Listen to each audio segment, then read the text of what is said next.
కడప జిల్లా Proddatur municipal council సమావేశంలో ఉద్రిక్తత నెలకొంది. టిడ్కో ఇళ్ల అంశంపై వైసీపీ, టీడీపీ కౌన్సిలర్ల మధ్య స్వల్ప వాగ్వాదం చోటు చేసుకుంది.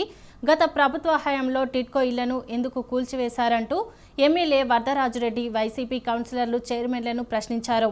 దాంతో తీవ్రంగా స్పందించిన వైసీపీ సభ్యులు జగనన్న హయాంలో 24,000 ఇళ్లు కట్టించామని చెప్పారు.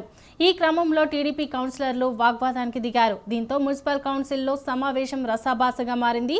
అనంతరం వైసీపీ కౌన్సిలర్లు సమావేశాన్ని బైకాట్ చేశారు. పోలీసులు జోక్యం చేసుకుని ఇరు వర్గాల్ని సర్ది చెప్పారు.